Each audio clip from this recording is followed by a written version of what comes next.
Aujourd'hui, on va parler d'un sujet qui est très tabou dans notre milieu évangélique et la plupart du temps, c'est très difficile d'aborder ce sujet publiquement, je peux le dire publiquement, mais aujourd'hui, on va parler de ça, le rapport sexuel et la masturbation. Qu'en est-il de la masturbation? Est-ce que c'est quelque chose que Dieu il approuve? Est-ce que c'est quelque chose que nous devons pratiquer? Puisqu'on a parlé du Saint-Esprit la dernière fois, cette fois nous allons aborder ce sujet et de comprendre en tant qu'un enfant de Dieu, il y a certaines choses qu'on doit arrêter ou je peux dire de ne pas se mêler là-dedans. Avant de commencer, parlons d'abord du rapport sexuel. Tout d'abord, le rapport sexuel, pour ma part, est spirituel avant tout d'être physique. Je vais m'expliquer clairement. Pourquoi j'ai dit que c'est un acte qui est spirituel avant d'être physique?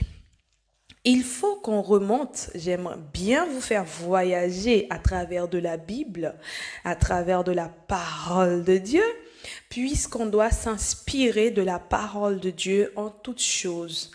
Alors, nous allons voyager dans le livre de Genèse. Lorsque Dieu a parlé à l'homme, à Adam et Ève, et leur dit, soyez féconds. Multipliez, remplissez la terre. C'est dans le but de... Voilà. Et dans ce but-là, l'homme a le pouvoir, avoir cette connexion avec la femme, de se multiplier et de remplir la terre. En faisant quoi? Des bébés, des enfants. Alors, vous voyez, c'est pas un acte qui est physique, c'est un acte qui est d'abord spirituel et physique, puisqu'il y a la bénédiction de Dieu et il y a aussi la part de Dieu dans cette affaire. Je vais m'expliquer. Lorsqu'une femme est enceinte, la femme porte un bébé, celui qui permet afin que cet enfant prenne naissance et croître, c'est le Saint-Esprit, c'est Dieu. Puisque c'est lui qui a donné cet ordre à l'homme de pouvoir multiplier et de remplir la terre. Vous voyez? Donc, c'est lui qui permet afin que cet enfant puisse naître, grandir et croître dans le sein de ses parents et devient un bébé.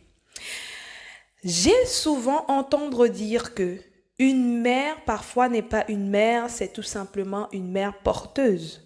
Vous voyez, si une mère est une mère porteuse, la maman, lorsqu'elle accouche l'enfant, elle peut tout simplement refuser l'enfant, elle peut tout simplement ne pas s'en occuper, elle peut tout simplement rejeter, mais tout simplement elle a rempli sa mission, apporter cet enfant sur la terre d'une histoire, d'un témoignage que j'ai écouté d'une femme inspirante qui a impacté sa génération dans le domaine de la cosmétique qui s'appelle Kelly.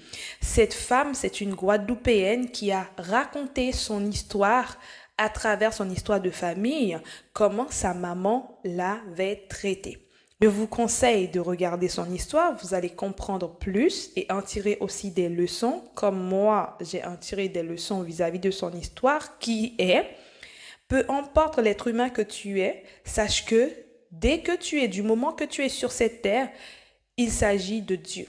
Ton Père, car c'est Dieu qui prend soin de ses enfants, qui connaît ton parcours, ton avenir et là où il veut te conduire.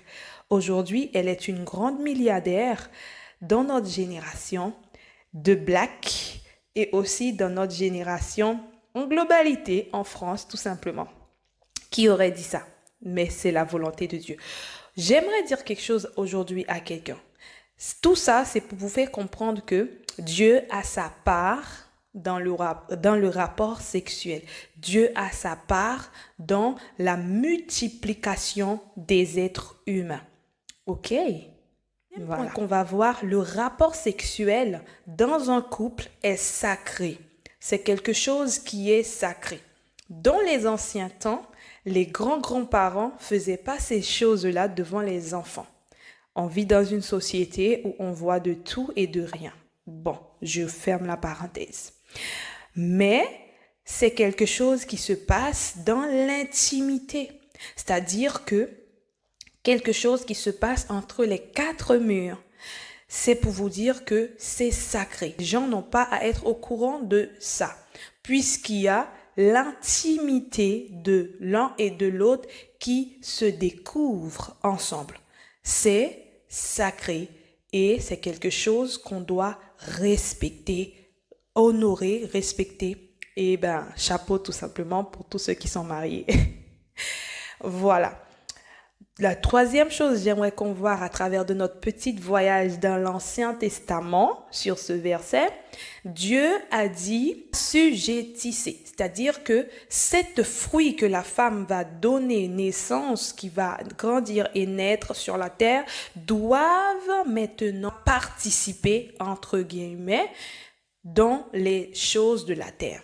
Est-ce que vous voyez comment le rapport sexuel est très important dans un couple pour un enfant de Dieu? Et nous devons respecter le rapport sexuel.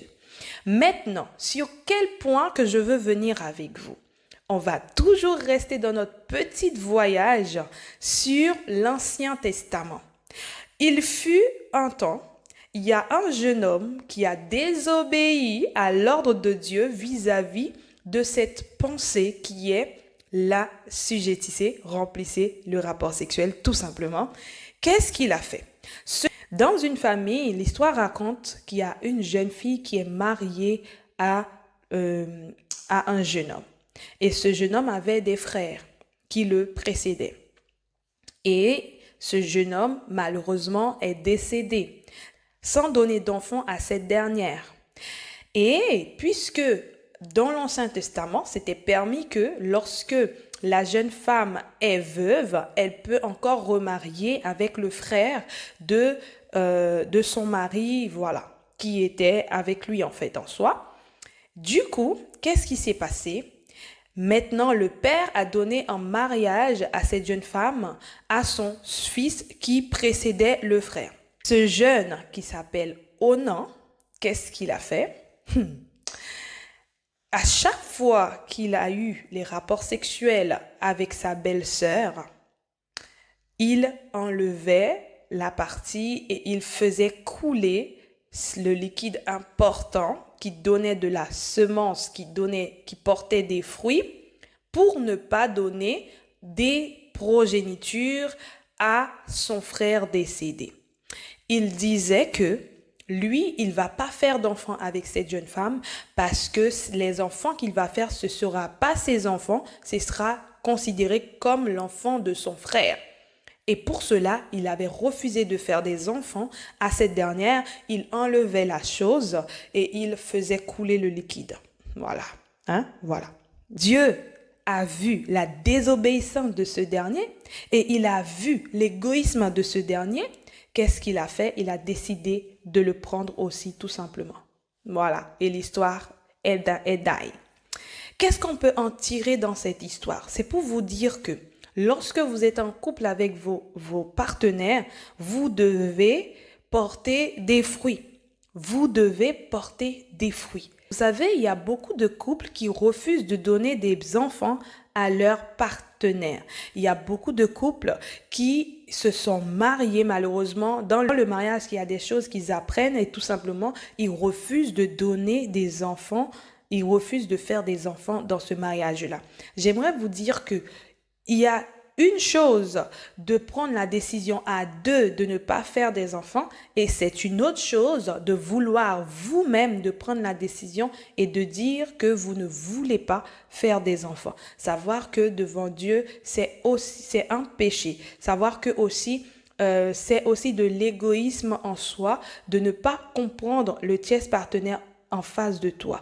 Si la situation est délicate, il suffit de demander de l'aide vraiment pour retrouver la paix au plus profond de toi-même, mais ne pas aller dans le sens de la désobéissance pour ne pas respecter le mariage. Car le mariage, Dieu a institué le mariage pour que le mariage porte des fruits. Maintenant, on va parler dans le cas où l'homme, au lieu de donner ce fruit à sa femme, qu'est-ce que l'homme fait? L'homme va jeter ce fruit dans les toilettes, dans les coins, et il va aimer faire ça seul.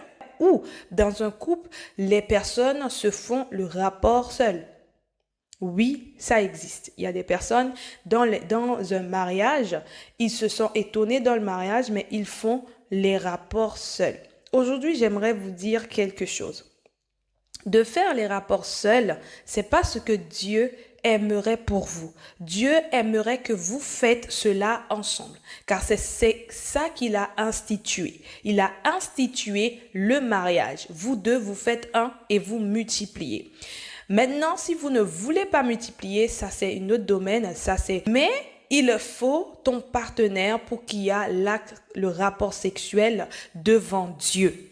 Maintenant, quand tu le fais seul, quand tu te caches dans la salle de bain, quand tu te caches, je ne sais pas où, dans un coin seul et prendre plaisir de le faire, sache que tu n'es pas seul en train de le faire, puisque au tout début de la vidéo, on a parlé de quelque chose qui est spirituel avant tout. Il est un acte de désobéissance. Qui dit désobéissance dit suit celui qui a désobéi dès le commencement du monde, de la création du monde, qui est l'ennemi. Sache que tu ne fais pas ça seul. Sache que ça ne glorifie pas Dieu. Sache que Dieu ne prend pas plaisir en te voyant faire cela seul. Lorsqu'il t'a donné un partenaire pour le faire, ou même quand il t'a pas donné un partenaire pour le faire, il est capable de te donner la force d'attendre jusqu'au mariage. Aujourd'hui, j'aimerais vraiment t'apporter cette édification en te disant vraiment que le Seigneur n'est pas content quand on fait cet acte seul. Et cet acte, c'est un acte de désobéissance devant Dieu. Bien que au nom lui, il y avait la pénétration, même quand il y avait la pénétration, il était en désobéissance à Dieu puisqu'il donnait le fruit au sol. Vous voyez? À bien plus forte raison que tu vas dans un coin seul pour aller faire cela, ou bien chacun d'entre vous, vous êtes là, mais vous le faites seul.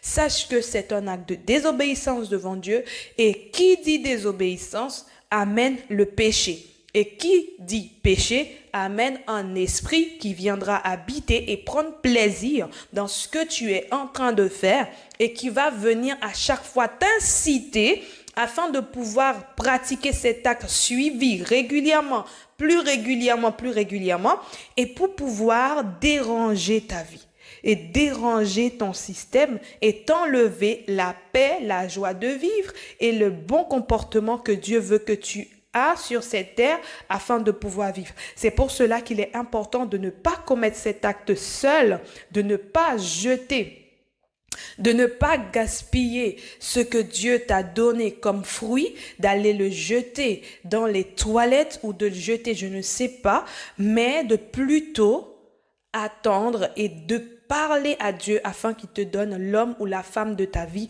pour faire ta vie et pour pouvoir pratiquer cet acte-là, épanouissement devant Dieu.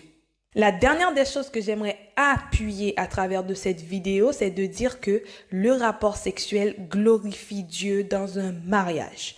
Lorsqu'on est en train de faire cet acte-là, c'est un acte de louange tout simplement. Vous êtes aussi en train d'adorer Dieu en faisant cela, puisque c'est quelque chose que Dieu a institué et il aime voir ses enfants heureux, épanouis, en train de faire cet acte dans le mariage. C'est pour cela qu'il est important.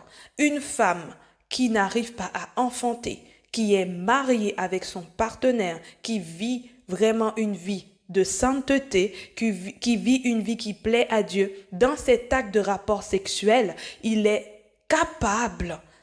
Quand l'ennemi a dit que tu ne peux pas enfanter, je t'assure que le défi sera relevé. Parce que tu es dans un acte d'adoration envers Dieu et tout en vivant une vie de sainteté, et Dieu est capable de te donner et Dieu est capable de te faire concevoir à travers de cet acte-là, parce que tout est respecté. Tout en faisant cet acte, soupire à Dieu afin que le bébé puisse venir. Alors, pour finir cette vidéo, j'aimerais dire à quelqu'un que Ne fais pas cet acte seul dans la salle de bain.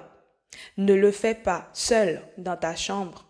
N'ignore pas ton partenaire dans le mariage et pratique cet acte-là. Et par moment, quand à force de pratiquer cela, on n'arrive plus à arrêter. Et quand tu n'arrives plus à arrêter, sache que c'est un esprit qui vient, qui te pousse à faire cela, afin de lui-même prendre plaisir. Parce que lui, il prend la place de l'homme ou de la femme dans ta vie. Et cela peut être destructif pour ton avenir. C'est pour cela qu'il est important aujourd'hui, si tu pratiques ces choses seul, comme Onan, il n'a pas pratiqué seul, il pratiquait, il y a eu la pénétration, mais il a jeté la semence de Dieu. C'est pour dire maudit soit Dieu. Donc, ne dis pas maudit soit Dieu dans tes toilettes, ne dis pas maudit soit Dieu dans ta salle de bain, ne dis pas maudit soit Dieu dans ta chambre en faisant ça seul et en laissant couler la chose qui est importante pour pouvoir amener la multiplication, mais plutôt de demander l'aide à Dieu de t'aider afin de pouvoir pratiquer cet acte-là dans les bonnes valeurs et les bons principes que lui, il veut. Je vous assure que Dieu va se glorifier à travers de vous si vous prenez en compte ces conseils qu'il a envoyés pour vous aujourd'hui. Alors que le Seigneur vous bénisse, que Dieu vous garde. Sache une chose, peu importe ce que la médecine peut nous dire, sache une chose, Dieu est au-delà de toute chose sur cette terre. Que Dieu te bénisse, que Dieu te garde. Shalom à toi.